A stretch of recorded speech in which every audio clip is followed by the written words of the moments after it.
The frost bit through Genevieve Garrett's threadbare blankets as she huddled deeper into the earthen walls of the root cellar, her breath forming white clouds in the January darkness of 1883. She had been living in this underground shelter since November, when the cruel Montana winter had blown in with a vengeance and destroyed the tent she had been surviving in after fleeing her father's debts back in St. Louis. The root cellar belonged to an abandoned homestead outside of Helena, and though it reeked of old potatoes and damp soil, it had kept her alive through temperatures that would freeze a woman solid if she slept under the open sky. Her stomach growled as she rationed the last of her dried beans, and she wondered how much longer she could endure this frozen purgatory before her body simply gave up. She had come west with such hope 6 months ago, believing she could find work as a seamstress or a cook, maybe even a schoolteacher if she was fortunate. But Helena had been cruel to a young woman alone with no references and no family. The respectable establishments would not hire her without someone to vouch for her character, and the less respectable ones she refused to consider despite her desperation. She had spent her meager savings on room and board through the autumn, stretching every penny until there were no pennies left to stretch. When the landlady had thrown her belongings into the muddy street, Genevieve had gathered what she could carry and walked until her feet bled, finally stumbling upon this abandoned property with its sturdy root cellar dug into a hillside. The cellar was perhaps 8 feet square, with a low ceiling that forced her to stoop whenever she stood. The previous owners had left behind some old crates and a broken shovel, which she had used to make a crude bed platform to keep herself off the frozen ground. She had lined the walls with evergreen branches to provide some insulation, and she had fashioned a small ventilation hole that she could plug with rags to keep out the worst of the wind. A tin cup, a dented pot, and a wooden spoon comprised her entire kitchen.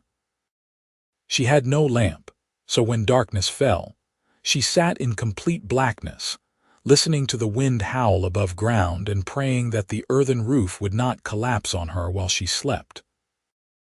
Every few days, when the weather permitted, she would venture into the nearby woods to gather deadfall for her small fire, which she built in a depression she had dug at the far end of the cellar. The smoke escaped through a gap in the wooden door, though it often filled the small space and left her coughing and gasping. She melted snow for water and trapped the occasional rabbit with snares she fashioned from wire she found in the ruins of the homestead's barn. It was a miserable existence, barely worthy of the name survival, but it was existence nonetheless, and Genevieve was not yet ready to surrender to the frozen Montana wilderness. Harrison Nichols first saw the thin line of smoke rising from the hillside on a bitter January morning, when the temperature had dropped so low that his horse's breath looked like dragon steam. He was riding fence line for the Triple Bar Ranch, checking for breaks and winter damage, when he noticed the unusual sight. There should not have been smoke coming from that old Hendricks place. The family had abandoned it 2 years back after their well went dry, and as far as Harrison knew, nobody had settled there since. He was a man who noticed things, a quality that had kept him alive through range wars and cattle rustles and all manner of frontier troubles. At 26 years old, he had been working cattle since he was 14, and he had developed the kind of practical wisdom that came from hard experience rather than book learning. He reined his horse toward the smoke, his hand resting casually on the rifle in his saddle scabbard. Squatters were not uncommon, and while Harrison had no particular quarrel with folks down on their luck, he had learned to approach the unknown with caution. As he drew closer, he could see that the smoke was coming from what appeared to be the root cellar. That was odd. The main house, though falling apart, would have provided better shelter than a hole in the ground. He dismounted 50 yards away and called out, "Hello, the cellar. I am coming in friendly. I work for the Triple Bar and I am just checking the property." Silence greeted him. He waited, then called again. This time he heard a rustling sound and the cellar door cracked open just wide enough for a face to peer out. Even from this distance, he could see it was a woman and she looked terrified. "Please," she called out, her voice thin and trembling. "I mean no harm. I will leave if you want me to. Just let me gather my things." Harrison held up both hands to show they were empty. "Madam, I am not here to run you off. I just want to make sure you are all right. This is powerful cold weather to be living in a root cellar." The door opened a bit wider, and the woman stepped halfway out. She was wrapped in so many layers of ragged clothing that Harrison could barely make out her shape, but he could see she was young and desperately thin. Her face was pale as milk, with dark circles under her eyes that spoke of hunger and exhaustion. Her hair, a light brown color, hung in limp strands around her face. "I am managing," she said, though her shaking voice suggested otherwise. "I will be moving on come spring." Harrison took a few steps closer, moving slowly so as not to startle her. "Madam, I do not mean to be forward, but you look like you could use a hot meal and maybe a doctor. The Triple Bar is just 3 miles south of here. The boss and his wife, they are good people. They would help you." "I do not need charity," Genevieve said, though even as she spoke, her legs buckled slightly and she had to catch herself against the door frame. Pride was all she had left and she clung to it fiercely. "It is not charity," Harrison said gently. "It is neighborliness. Out here, we help each other through the hard times. That is just how it is done." He paused, then added, "My name is Harrison Nichols. I have been working the Triple Bar for 3 years now. Before that, I was up in the Dakotas, and before that, I was driving cattle up from Texas. I am not here to hurt you or scare you. I am just here to help if you will let me." Genevieve studied him carefully. He was tall and broad-shouldered, with the lean, weathered look of a man who spent his life outdoors. His face was honest, with clear gray eyes and a strong jaw darkened by several days of stubble. He wore the typical gear of a working cowboy, nothing fancy, just practical wool and leather designed to keep a man alive in harsh conditions. There was something in his manner that made her want to trust him, though she had been disappointed by people enough times to be wary. "I am Genevieve Garrett," she said finally. "I came from St. Louis last year. I have been living here since November." Harrison felt something twist in his chest at the thought of this young woman surviving for months in that frozen hole. "Since November. Lord have mercy. How have you been eating?" "I trap rabbits. I had some supplies that I have been rationing. I have been managing." The last word came out defensive, almost angry. She was tired of being pitied, tired of being looked at as though she were pathetic. "I can see that," Harrison said, though he thought she looked like a strong wind would blow her away. "But winter is not even half over yet. We have got another 2 months of hard cold ahead of us, maybe more. That cellar is not going to hold up if we get the kind of storms we had last year. I have seen drifts pile 20 feet high." Genevieve felt tears prick her eyes, but she blinked them back fiercely. "What would you have me do?" "I have no money. I have no family. Every respectable place in Helena turned me away because I am alone and I have no one to speak for my character. I will not work in a saloon, and I will not do the kind of work that some men suggested I ought to consider." Her voice rose with each word, months of frustration and fear pouring out. "So I live in a root cellar like some kind of animal, and I survive however I can, and I will keep surviving until I figure out something better." Harrison stood quiet for a moment, letting her words settle. Then he said, "What if there was another way? What if you could have a proper place to live, at least until spring, and maybe earn some honest wages while you are at it?" "I told you, no one in Helena will hire me." I am not talking about Helena. I am talking about the triple bar, Mrs. Patterson. That is the boss's wife. She has been wanting help with the house and the cooking. She is getting on in years and the work is hard on her. They have been talking about hiring someone, but they have not found the right person yet. You said you are looking for work. Well, here is work if you want it. Genevieve felt a flutter of hope, dangerous and painful. Why would they hire me? They do not know me any more than anyone else does. They would hire you because I would vouch for you, Harrison said simply. My word carries weight with them. If I say you are all right, they will give you a chance. And I can see with my own eyes that you are a hard worker, because anyone who has survived 2 months in a root cellar through a Montana winter has got more grit and determination than most men I know. She wanted to say yes. Every fiber of her being wanted to accept this offer, to escape this frozen prison and sleep in a real bed and eat real food. But years of disappointment had taught her to be cautious. Why would you help me? You do not know me. I could be anyone. I could be a thief or worse. Harrison smiled slightly. Are you a thief? No. Are you worse? No. Then I guess we have got that settled. Look, Miss Garrett, I am not going to pretend I understand what you have been through or why you are in this situation, but I know what it is like to be alone and desperate. When I was 17, I lit out from my family's farm in Missouri with nothing but the clothes on my back and a horse that was not even really mine. I had a hard couple of years before I found decent people who gave me a chance. I am just trying to pay that forward. You can say no if you want to. I will leave you be, and I will not tell anyone you are here. But if you say yes, I will take you to the triple bar right now, and we will get you warm and fed, and we will sort out the rest from there. Genevieve looked back at the dark entrance of the root cellar, at the earthen walls that had been her entire world for so long. Then she looked at Harrison, at his steady gray eyes and his weathered, honest face. She thought about the long, cold nights still ahead, about the dwindling supplies and the constant fear that she would freeze to death in her sleep.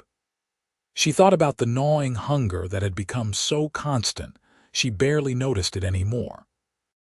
And she thought about the simple, terrifying hope that maybe, just maybe, things could be different. All right, she said quietly. I will go with you, but I will work for whatever I get. I will not take handouts. Understood, Harrison said. Now, let us get you out of that hole before you freeze solid. Do you have belongings you need to gather? Genevieve ducked back into the cellar and emerged a few moments later with a small bundle wrapped in a torn blanket. It contained everything she owned in the world: 2 dresses, both worn and patched, a spare pair of stockings with holes in the heels, a wooden comb with several teeth missing, and a small leather-bound book of poetry that had been her mother's. Harrison took the bundle and tied it to his saddle, then offered Genevieve his hand. Can you ride? I have ridden some, she said, which was not quite a lie.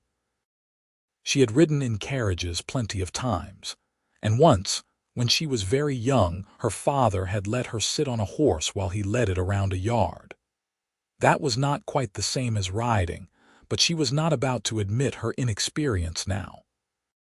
Harrison helped her up onto his horse, then swung up behind her.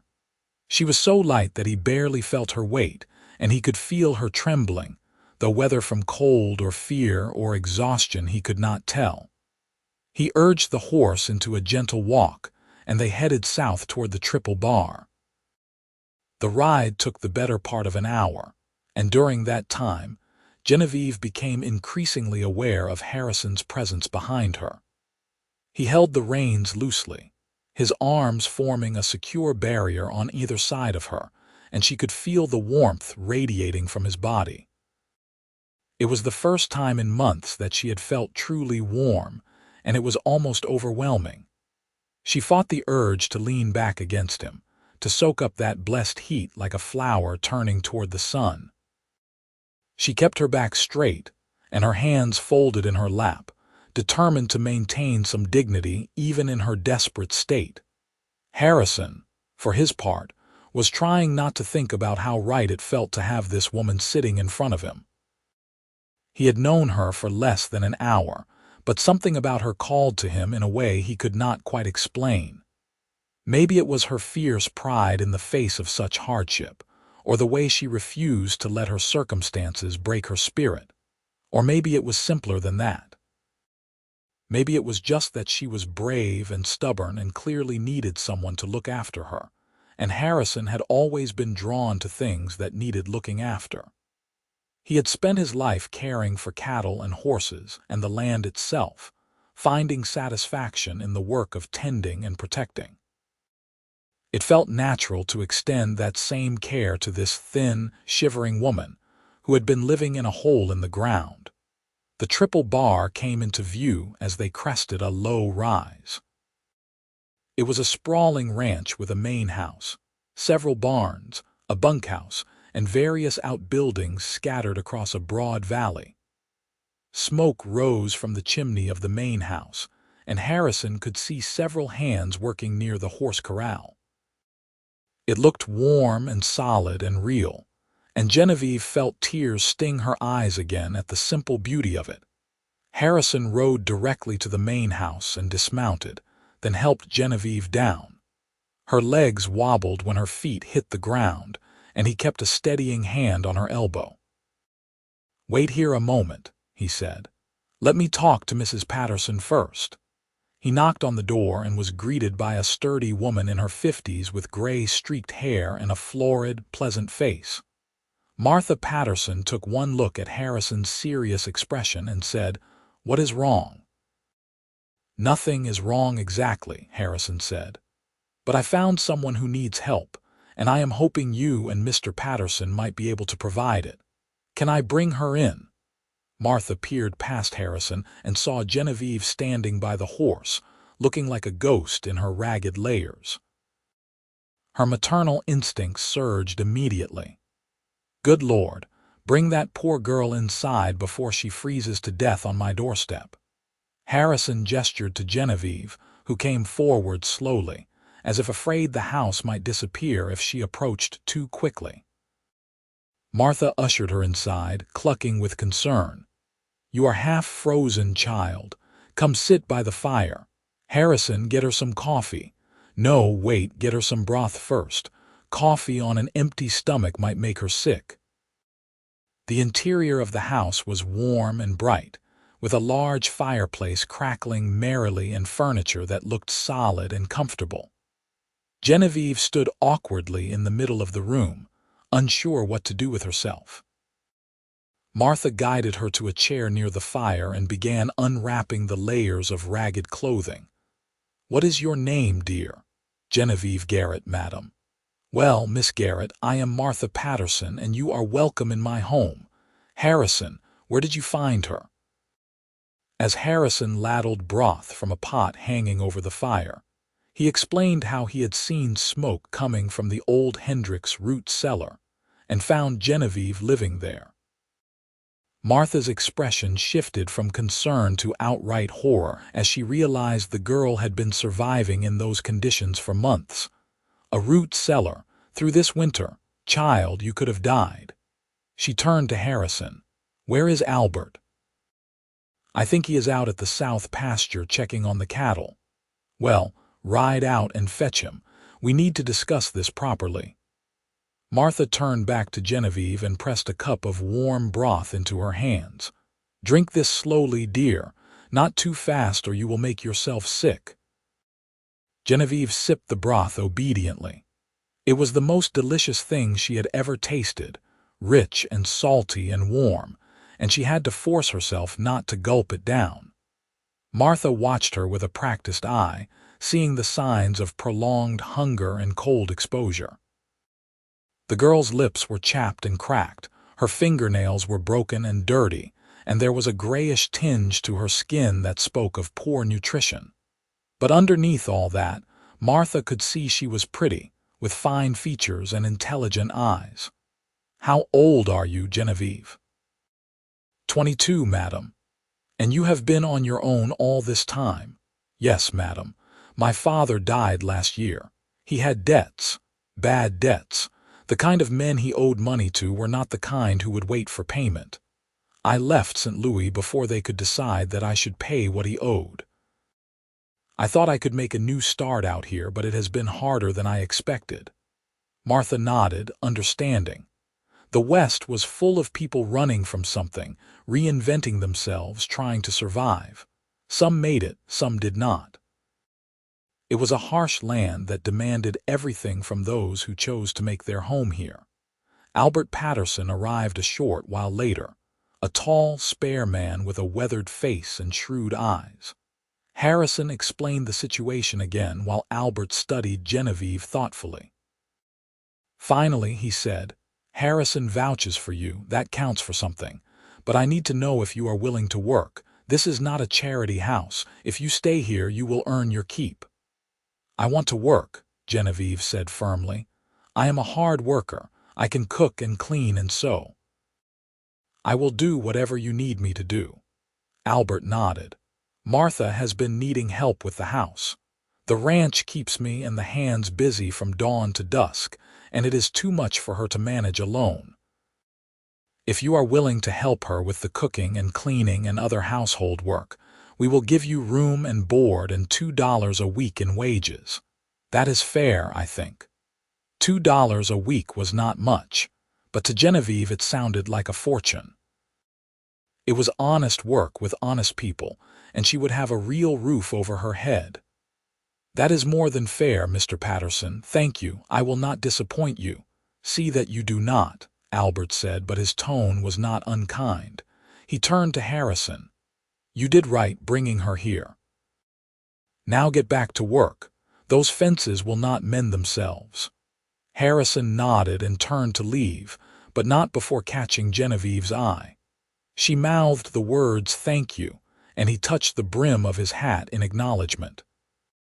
Then he was gone, and Genevieve was left with the Pattersons to begin her new life. The first few days were a blur of warmth and food, and the simple, overwhelming relief of being safe. Martha installed Genevieve in a small room off the kitchen that had previously been used for storage.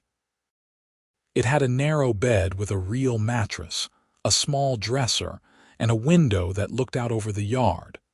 To Genevieve, it felt like a palace. She scrubbed herself clean in a proper bath, washing away months of grime and fear, and Martha gave her 2 serviceable dresses that had belonged to her daughter, who had married and moved to Denver years ago. Once Genevieve had recovered some of her strength, she threw herself into the work with fierce determination. She rose before dawn to help Martha prepare breakfast for the ranch hands, cooked and cleaned throughout the day, and often did not stop until well after dark. Martha had to physically force her to sit down and rest, worried that the girl would work herself into exhaustion. "You do not have to prove yourself every single moment," Martha said gently one afternoon as she found Genevieve scrubbing the floor for the second time that week. "We know you are a hard worker, but you need to take care of yourself too. I just want to make sure you do not regret taking me in," Genevieve said, sitting back on her heels. "I owe you and Mr. Patterson so much. I owe Harrison so much. I do not know how I will ever repay such kindness." "You repay it by living a good life and helping others when you can," Martha said. "That is how kindness works. It is not a debt. It is a gift." Genevieve saw Harrison nearly every day, though usually only in passing. He took his meals in the bunkhouse with the other hands, and he was often out on the range from dawn until dusk. But sometimes he would stop by the main house on some errand or other, and he always made a point to ask how she was settling in. These brief exchanges became the highlights of Genevieve's days. She found herself watching for him, listening for his voice, feeling a strange flutter in her chest whenever he was near. Harrison, meanwhile, was experiencing similar feelings. He found excuses to come to the main house more often than was strictly necessary, volunteering for tasks that would bring him into contact with Genevieve. He liked the way she smiled when she saw him, the way her whole face seemed to light up.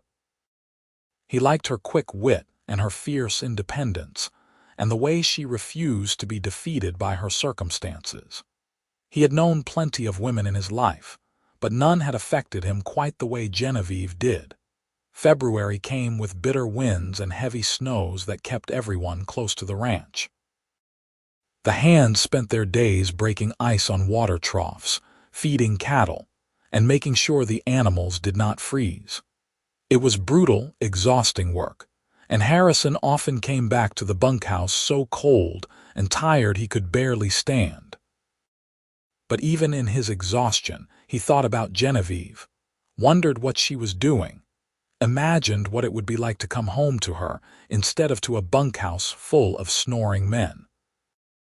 One evening in mid-February, a particularly fierce storm rolled in, bringing winds that howled like demons and snow that fell so thick a man could barely see his hand in front of his face. Harrison and the other hands battled their way through their evening chores, securing everything that could blow away and making sure the animals were as sheltered as possible. By the time they finished, Harrison was so cold he had lost feeling in his feet and hands. He was heading back to the bunkhouse when he heard someone calling his name. He turned and saw Genevieve standing in the doorway of the main house, beckoning him urgently. He changed direction and hurried toward her, leaning into the wind. "What is wrong?" he shouted over the storm. "Mrs. Patterson says you are to come inside," Genevieve shouted back. "She says it is too cold for anyone to be in the bunkhouse tonight. She wants all the hands to sleep in the barn, but she wants you in the house." Harrison started to protest that he would be fine in the bunkhouse, but Genevieve grabbed his arm and pulled him inside, shutting the door firmly against the wind. "Do not argue. She has already made up a pallet for you in the front room. You are half frozen already." She was right. Now that he was inside, Harrison could feel the cold radiating from his body in waves. His clothes were stiff with ice, and his face felt like leather. Genevieve helped him out of his coat and led him to the fire, where Martha was waiting with blankets and hot coffee. "Sit down before you fall down," Martha commanded. "Genevieve, get him out of those wet boots. Harrison, drink this." For the next hour, the two women fussed over him, warming him up and forcing food and drink into him until he finally stopped shivering. By the time they were satisfied, the storm had intensified to the point where the windows rattled in their frames, and the whole house seemed to shudder with each gust of wind. "This is a bad one," Albert said, peering out the window. "I have not seen a storm this fierce in years." They all settled in for a long night. Albert and Martha retired to their bedroom, and Genevieve showed Harrison to the pallet she had made up for him near the fireplace. She had piled it with blankets and a pillow, and it looked impossibly inviting after the cold and exhaustion of the day. "Thank you," Harrison said, "for looking after me." "It is the least I could do," Genevieve said. "You saved my life. A little fussing is nothing compared to that." "I did not save your life. You were doing fine on your own." "I was not doing fine. I was barely surviving." "Another few weeks in that cellar, and I would have frozen to death or starved. You gave me my life back, Harrison. I will never forget that." They stood there for a moment, the firelight casting flickering shadows across their faces. Harrison wanted to say something profound, something that would express what he was feeling, but the words would not come. Instead, he just said, "You should get some rest. Tomorrow will be a long day if this storm keeps up." Genevieve nodded and retreated to her small room, closing the door softly behind her. Harrison lay down on the pallet and stared at the ceiling, listening to the wind howl and thinking about the woman sleeping just a few yards away. He was falling in love with her. He knew it as surely as he knew his own name. The question was what to do about it. The storm raged for 3 days straight, trapping everyone at the ranch and forcing them into close quarters.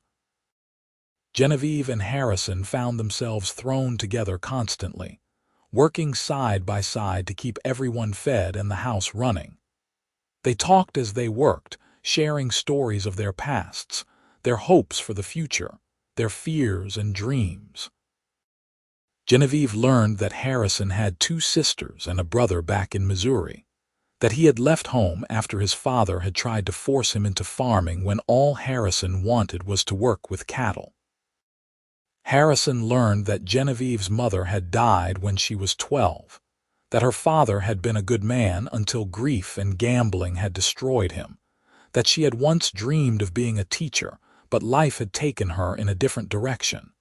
With each conversation, they grew closer.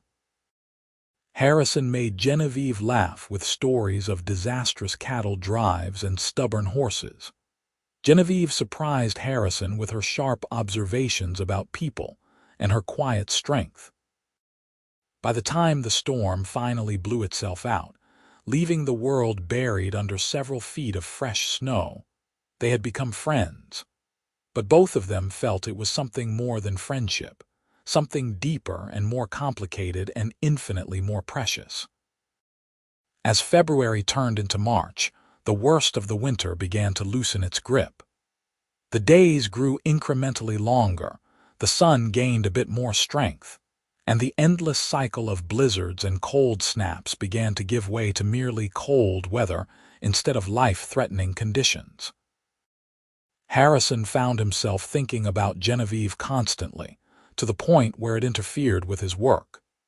He would be mending fence and realize he had been standing there for 10 minutes, just thinking about the way she tucked her hair behind her ear when she was concentrating. He would be riding and catch himself planning conversations with her, rehearsing things he wanted to say. The other hands noticed and gave him grief about it, as men do. "You got it bad for that girl," his friend Caleb said one evening as they were brushing down their horses. "Why do not you just tell her how you feel?" "It is not that simple," Harrison said. "She has been through a hard time. She might not be interested in that kind of attention.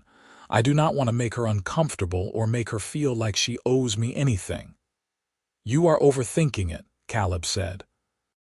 "Just ask her to take a walk with you or something. See how she responds. You will never know if you do not try." Harrison knew Caleb was right, but knowing and doing were 2 different things.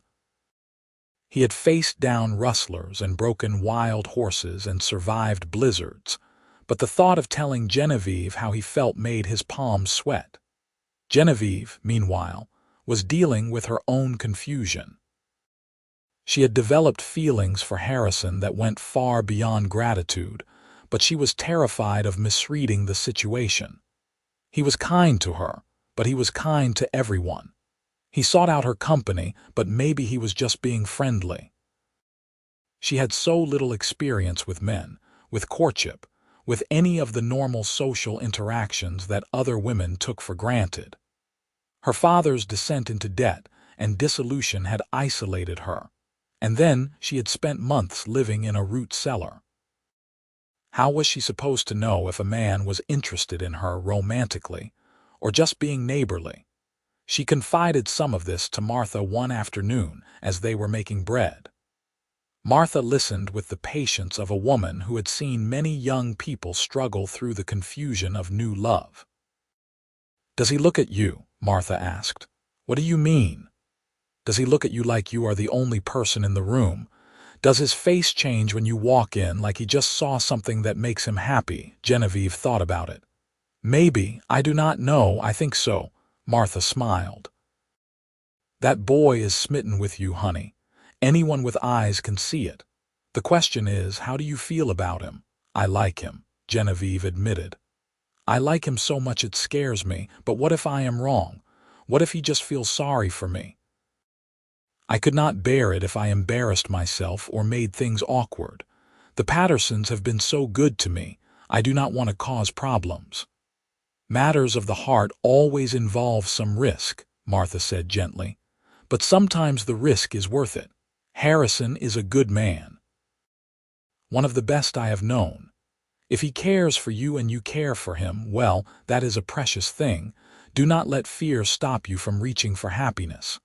Before Genevieve could respond, the door burst open and Albert strode in, his face grim. "Martha, we have got a problem." 3 of the cattle broke through the fence near the north pasture and wandered off. "I am taking most of the hands to round them up, but it is going to take at least 2 days, maybe more. Harrison is staying here to watch over things and handle any emergencies. You 3 will be on your own." "We will manage," Martha said calmly. "You just focus on getting those cattle back safe." Within an hour, Albert and 5 of the hands had ridden out, leaving the ranch feeling strangely empty. Harrison threw himself into the work that needed doing, repairing a section of fence near the barn, checking on the horses, splitting firewood. But as evening fell and he made his way to the main house for supper, he felt unaccountably nervous. It would be just him and the 2 women tonight. Somehow that felt different, more intimate, though he could not have explained why. Supper was a quiet affair. Martha was tired and excused herself early, leaving Harrison and Genevieve alone at the table. They sat in companionable silence for a while, the only sounds the ticking of the clock and the crackle of the fire. Finally, Harrison said, "It is warming up outside. Feels like winter might actually end someday." "I cannot wait," Genevieve said. "I never want to be that cold again." "I have been thinking," Harrison said, then paused. He had not actually been planning to say any of this, but now that they were alone, the words seemed to come of their own accord. "I have been thinking about building a cabin. A cabin. There is a good spot about a mile from here, near a creek. Good water, good timber nearby, sheltered from the wind.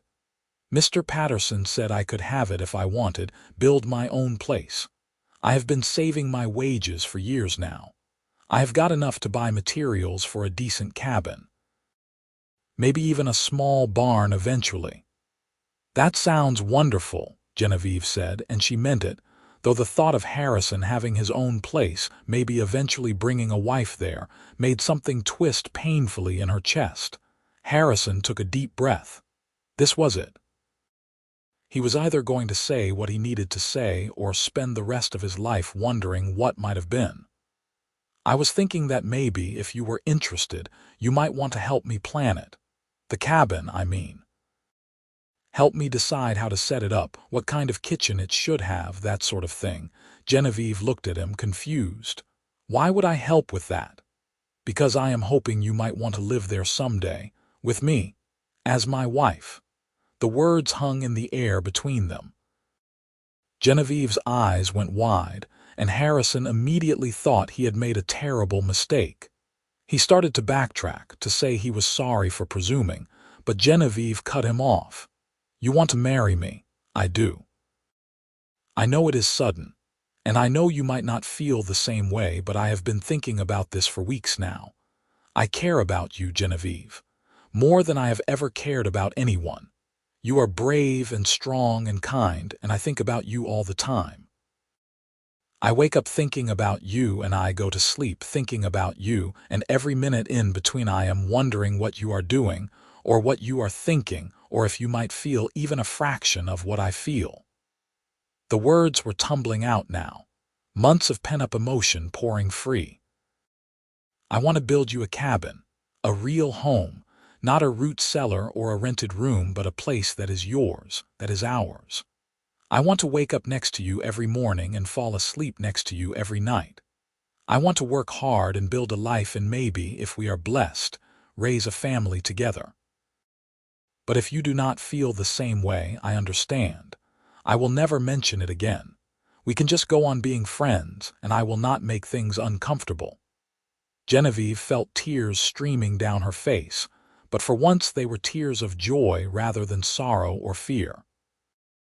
"Harrison, I have been half in love with you since the day you found me. I was just too scared to believe you might feel the same way. Yes. Yes, I want to marry you. Yes, I want to help you build a cabin. Yes to all of it.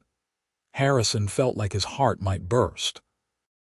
He stood up and moved around the table, taking Genevieve's hands in his and pulling her to her feet. "You mean it. You are sure." "I am sure," Genevieve said, laughing through her tears. "I have never been more sure of anything in my life." Harrison pulled her into his arms, holding her close, feeling the solid reality of her against him. She fit perfectly, like she had been made to be there. He pulled back just enough to look at her face, and then, slowly, giving her every chance to pull away if she wanted to, he kissed her. It was a gentle kiss, tentative and sweet, but it held the promise of everything they could be to each other. When they finally pulled apart, both of them were smiling. "I guess I should ask Mr. Patterson for permission to court you properly," Harrison said. "And then we can figure out the details." "He will say yes," Genevieve said confidently. "Mrs. Patterson has been telling me for weeks that you are smitten with me." She has. And she has been telling me that I should not be afraid to let myself care about you. She is a wise woman." They spent the rest of the evening sitting by the fire, making plans and dreaming out loud. Harrison described the plot of land in detail, the way the creek ran through it, the stands of pine and cottonwood, the view of the mountains to the west. Genevieve talked about what kind of garden she would plant, how she would arrange the furniture, what color curtains she might make for the windows. It was all hypothetical, castles in the air, but it felt real and possible and wonderful. When Martha emerged from her bedroom the next morning and found them sitting at the table holding hands and talking quietly, she smiled knowingly. "So you two finally figured it out?" "Yes, madam," Harrison said, grinning. "I asked Genevieve to marry me and she said yes. Pending your husband's permission for me to court her, of course." "Albert will be thrilled," Martha said. "He has been muttering for weeks about how you moon around like a lovesick calf. Now maybe you will get your head back in your work." But her tone was affectionate, and she hugged them both. When Albert returned 2 days later with the recovered cattle and very tired hands, Harrison formally asked for permission to court Genevieve. Albert gave it readily, saying he could not think of a better match. The other hands congratulated Harrison with varying degrees of sincerity and humor, and Caleb claimed credit for the whole thing since he had told Harrison to just ask her. Over the next few weeks, as the weather continued to improve, Harrison and Genevieve spent every spare moment together. They took long walks around the ranch, talking about everything and nothing. Harrison taught Genevieve to ride properly, giving her lessons on a gentle mare named Betsy. Genevieve showed Harrison the poetry book that had been her mother's, reading aloud verses about love and loss and hope. They were learning each other, discovering the small details that would become the fabric of a shared life. As March gave way to April, and the first signs of real spring appeared, Harrison began in earnest to prepare for building the cabin. The ground was still partly frozen, but he could at least start gathering materials and making detailed plans. He rode into Helena to order lumber and nails and other supplies, spending nearly all of his saved wages in one go. It was worth it. He was building a home for the woman he loved. The first week of April brought what the old-timers called first thaw, the point where winter truly broke and spring began in earnest. The snow melted rapidly, turning the ground to mud and swelling the creeks and rivers. It was messy and chaotic, but there was a feeling of renewal in the air, of new beginnings and fresh possibilities. Harrison stood at the site he had chosen for the cabin, surveying the land with a critical eye. The lumber wagon was due to arrive any day now, and he wanted to have everything ready. He had already marked out where the foundation would go, cleared away brush and debris, and started digging the cellar holes. It was going to be hard work, but he had help. Albert had given him permission to use ranch time and equipment for the project, and several of the hands had volunteered to help with the heavy labor. Genevieve joined him at the site, picking her way carefully through the mud. She had started wearing trousers under her skirt for these trips, a practical decision that scandalized no one on the ranch but would have caused fits back in St. Louis. She stood next to Harrison and tried to visualize the finished cabin. "Where will the door be?" she asked. Harrison pointed. "There, facing south so we get good light. Windows on the east and west walls and maybe a small one on the north for ventilation. The fireplace will be on the north wall with the kitchen beside it. We can have a main room for living and a bedroom partitioned off in the back. If we need to add on later, we can build out to the west." "It sounds perfect," Genevieve said softly. She still could not quite believe this was happening, that she was going from living in a frozen hole in the ground to having a real home with a man she loved. Sometimes she had to pinch herself to make sure it was not a dream. The lumber arrived 3 days later, along with the other supplies. Harrison had ordered generously, getting enough for a sturdy, well-built cabin that would stand up to the harsh Montana weather. The hands helped him unload everything and stack it carefully to keep it dry. Then, as soon as the ground firmed up enough to work properly, they began building in earnest. Construction was hard, physical work that required strength and skill. Harrison had helped build enough barns and bunkhouses over the years that he knew the basics of carpentry, and one of the older hands, a man named Pete, had worked as a builder before turning to ranch work. Between them, they organized the project efficiently. They dug and set the foundation posts, framed out the walls, erected the roof beams. The work went faster than Harrison had dared hope, partly because of the help from the other hands, partly because he worked from dawn until well after dark, driven by a combination of love and determination. Genevieve was there every day, bringing water and food, helping where she could, watching the cabin take shape. She was awed by the way Harrison transformed raw lumber into something solid and real. His hands, which could be so gentle with her, wielded hammer and saw with confident precision. He was building this for her, for them. Every nail he drove, every board he placed was an act of love. By the end of April, the cabin had walls and a roof. It was not finished, not by a long shot, but it was recognizable as a home. Harrison stood inside the empty structure one evening after everyone else had gone, imagining what it would be like when it was complete. He pictured a table where they would eat their meals, a bed where they would sleep, a rocking chair by the fireplace where Genevieve could sit and read. He pictured children playing on the floor, noise and laughter and life filling these rooms. It was a powerful vision, and it made him work even harder. Throughout May, Harrison continued working on the cabin whenever his ranch duties allowed. He installed the door and the window frames, built a proper hearth and chimney for the fireplace, started work on interior walls.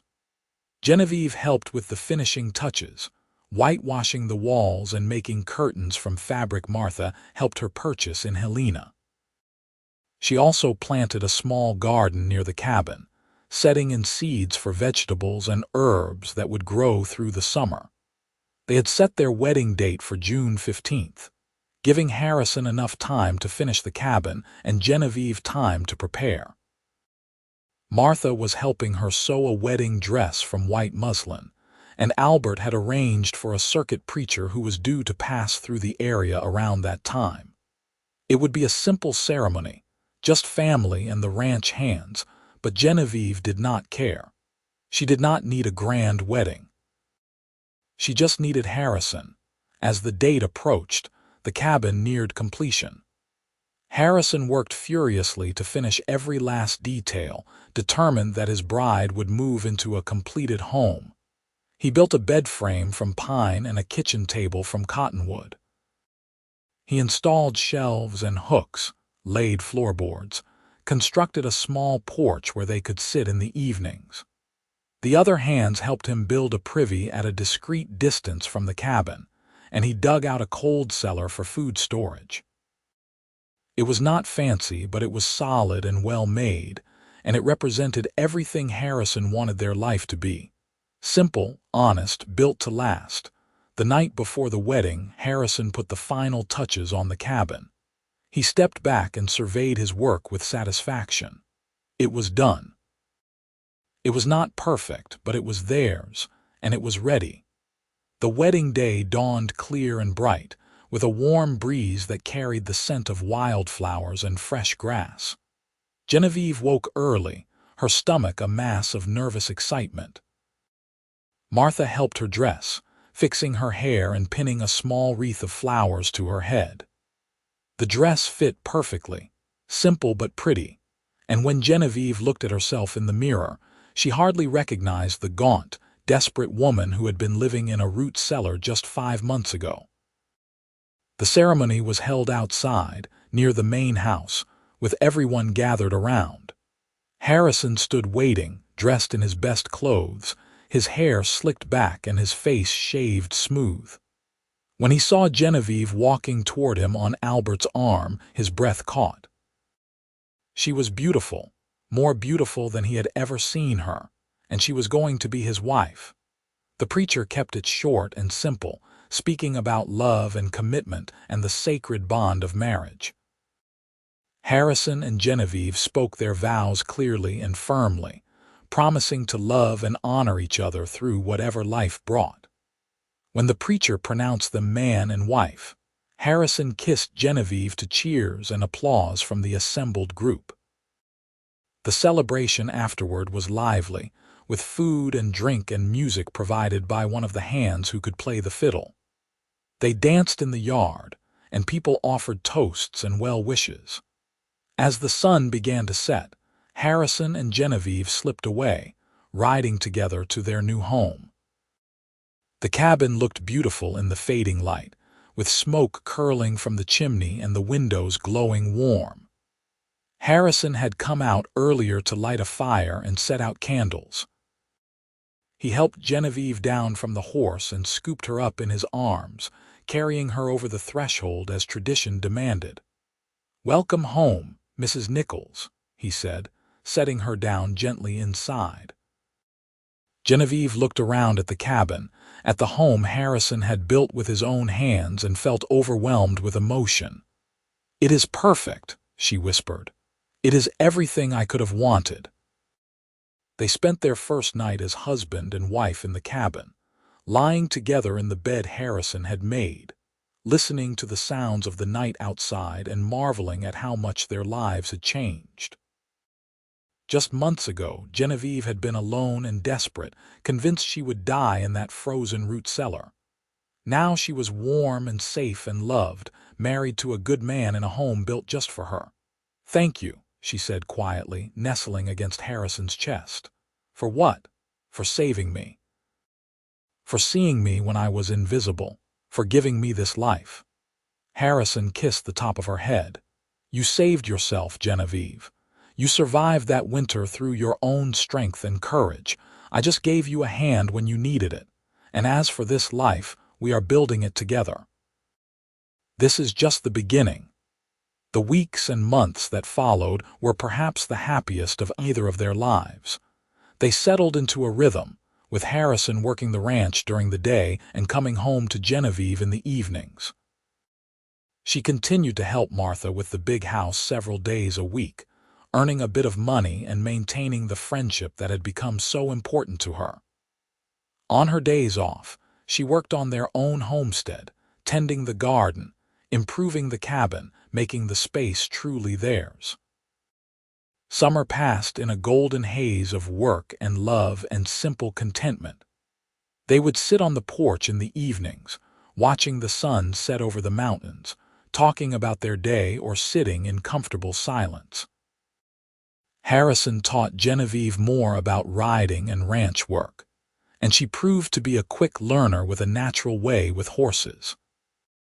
Genevieve taught Harrison to read better, spending patient hours helping him work through books and newspapers, expanding his world beyond the practical knowledge he had gained through experience. In late August, Genevieve realized she was pregnant. She told Harrison one evening as they sat by the creek, watching the water flow past. He was silent for a moment, then pulled her close, his eyes bright with unshed tears. "A baby," he said wonderingly. "We are going to have a baby. Are you happy?" Genevieve asked, though she could see that he was. "Happy does not begin to cover it," Harrison said. "Scared, too. I do not know anything about being a father." "And I do not know anything about being a mother," Genevieve said, "but we will figure it out together. That is what we do." They shared the news with the Pattersons and the ranch hands, who responded with congratulations and good-natured teasing. Martha immediately went into grandmotherly mode, fussing over Genevieve and making sure she did not overwork herself. The hands started a betting pool on whether it would be a boy or a girl, and Albert quietly set aside some money to help the young couple if they needed it. As autumn arrived and the leaves turned gold and red, Harrison began making preparations for the baby's arrival. He built a cradle from pine, sanding it smooth so there would be no splinters. Genevieve sewed tiny clothes and blankets, her hands working steadily as her belly grew. They talked endlessly about names and possibilities, dreaming about who their child would become. Winter came again, but this time Genevieve faced it without fear. The cabin was warm and solid, well stocked with food and firewood. She was not alone, huddled in a frozen hole wondering if she would survive.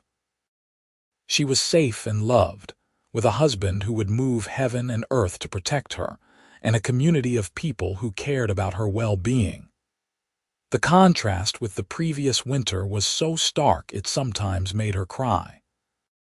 The baby came in March, during a late snowstorm that forced Harrison to ride hard to fetch the doctor from Helena. It was a difficult labor that lasted through the night and into the next day, and Harrison paced the floor in terror, convinced he was going to lose Genevieve and the baby both. But Martha was there, calm and competent, and when the doctor finally arrived, he pronounced that everything was progressing normally, just taking its time. When Harrison finally heard the baby's cry, he nearly collapsed with relief. The doctor emerged from the bedroom and said, "Congratulations. You have a son. Mother and baby are doing fine." Harrison rushed in to find Genevieve exhausted but smiling, holding a tiny, red-faced infant swaddled in blankets. She looked up at him with pure joy. "Harrison, meet Henry. Henry, meet your father." Harrison approached carefully, as if afraid he might break something. He had helped birth countless calves and foals, but this was different. This was his son, his and Genevieve's, a tiny, perfect human they had created together. When Genevieve placed the baby in his arms, Harrison felt a love so fierce and overwhelming it nearly knocked him over. "Hello, Henry," he whispered. "I am your dad. I promise I am going to do my best by you." The baby yawned and settled against Harrison's chest, seemingly content. Harrison looked at Genevieve, then at his son, then around at the cabin he had built with his own hands. This was his family. This was his home. This was everything he had ever wanted and more than he had ever dared dream. The years that followed were full of hard work and simple joys. Henry grew into a sturdy, curious little boy with his mother's intelligence and his father's steady temperament. When he was 2, Genevieve gave birth to twin girls, Emma and Alice, who filled the cabin with noise and laughter. Harrison added rooms to the cabin to accommodate the growing family, and he and Albert worked out an arrangement where Harrison became a part owner of a section of the ranch, building his own small herd and establishing himself as more than just a hired hand. Genevieve flourished in her role as wife and mother. She had found the life she had been seeking when she left St. Louis, the sense of purpose and belonging that had eluded her for so long. She still helped Martha occasionally, and she had become the unofficial teacher for the ranch children, holding informal lessons in reading and arithmetic several days a week. She never forgot the desperate winter she had spent in the root cellar, but it no longer haunted her. It had become part of her story, the darkness that made the light even brighter. Harrison would sometimes stand on the porch of their home, watching his children play in the yard and his wife working in her garden, and marvel at how his life had turned out. He had been a wandering cowboy with no roots and no particular prospects. Now he had a family, a home, a future. All because he had noticed a thin line of smoke rising from a hillside on a frozen January morning and had decided to investigate. On their 10th wedding anniversary, Harrison and Genevieve rode out to the old Hendricks property, to the root cellar where he had found her. It was still there, though the door had fallen in and the interior was full of debris. They stood looking at it for a long moment. "Hard to believe I lived in there," Genevieve said quietly. "It seems impossible now." "But you did," Harrison said. "You survived when a lot of people would have given up. That is one of the things I love most about you, your strength." "I did not feel strong. I felt desperate and scared." Sometimes those are the same thing. Strength is not about never being afraid. It is about keeping going even when you are terrified. They rode back to their cabin, to the life they had built together. That evening, after the children were asleep, they sat on the porch watching the stars come out. Harrison reached over and took Genevieve's hand. "You ever regret how things turned out?" he asked. "Do you ever wish you had stayed in St. Louis, made a different choice?" Genevieve looked at him in surprise. "Never, not for one single moment. This life, this family, you. You are everything I could have wanted. Why would you ask that?" "I just want to make sure you are happy. I want to make sure I have given you the life you deserve." Genevieve squeezed his hand. "Harrison Nichols, you gave me everything when you built me this cabin. You gave me safety and love and a home. You gave me a future when I thought I had none. I could not be happier or more grateful. I love you. I love this life we have built. I would not change a single thing." Harrison pulled her close, and they sat together in the gathering darkness. Two people who had found each other against all odds and built something beautiful from hardship and hope. The years continued to pass, bringing the normal joys and sorrows of life. The children grew, learning to ride and work and read. Henry showed an aptitude for working with animals and often followed his father around the ranch, absorbing everything Harrison could teach him. The twins were lively and mischievous, keeping Genevieve constantly busy, but filling the house with laughter. When Henry was 10, Genevieve gave birth to another son, whom they named James. The cabin had been expanded several more times by then, growing organically as the family's needs changed.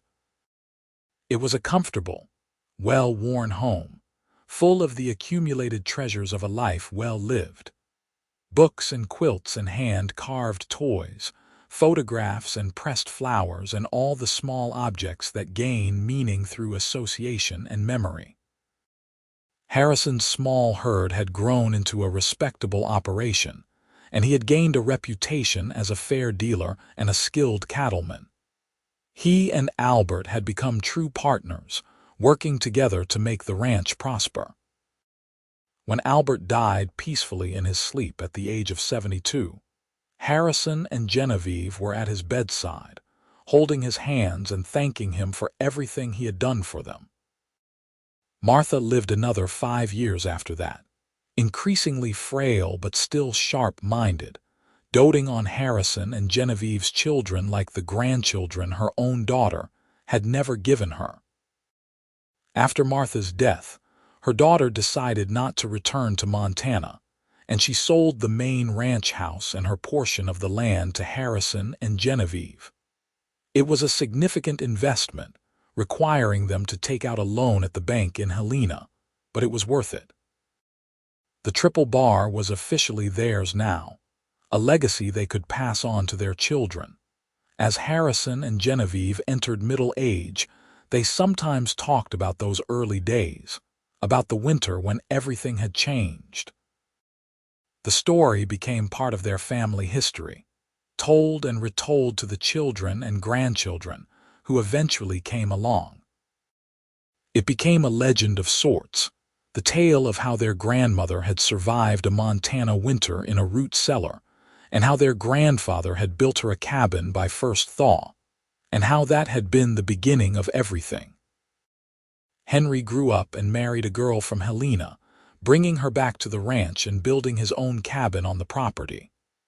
The twins both married as well, Emma to a rancher from a neighboring spread and Alice to a teacher who had come west from Boston. They moved away but visited often, filling the homestead with grandchildren during the summer months. James, the youngest, showed no interest in marrying, instead devoting himself to the ranch and to developing new breeding techniques for the cattle. He was the one who stayed closest to home, the one who would eventually take over the main operation when Harrison was ready to step back. On their 30th wedding anniversary, Harrison organized a celebration at the ranch, inviting everyone they knew.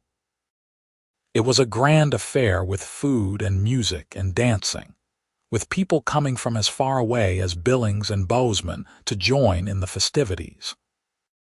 As the evening wound down and the guests began to depart, Harrison and Genevieve slipped away to walk back to their original cabin, the one Harrison had built with his own hands all those years ago. They still used it occasionally, particularly in the summer when they wanted to escape the bustle of the main house. They had kept it much as it had been in the beginning, adding only a few modern touches. Standing inside it now, surrounded by the memories of 3 decades, Genevieve felt a profound sense of peace and gratitude. "Thank you," she said to Harrison, much as she had on their wedding night. "For what?" he asked, echoing his response from that long-ago evening. "For building me this cabin, for giving me a home, for 30 years of love and partnership, for our children and our life together, for everything." Harrison pulled her close, and even after all these years, the feeling of holding her still made his heart beat faster. "I would do it all again in a heartbeat. Every board, every nail, every moment. You are the best thing that ever happened to me, Genevieve Nichols. And you are the best thing that ever happened to me, Harrison Nichols." They stood there together, 2 people who had found each other in the harshest of circumstances and built something that would endure long after they were gone. Outside, the Montana night was clear and cold, much as it had been on that January day when Harrison had first seen smoke rising from a hillside. But inside the cabin, all was warmth and light and love. The years continued their steady march. Harrison and Genevieve grew older, their hair turning gray, their movements slower but no less purposeful.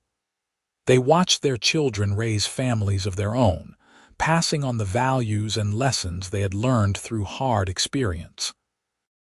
The ranch prospered under their stewardship, and the Nichols name became synonymous with integrity and hard work throughout the region.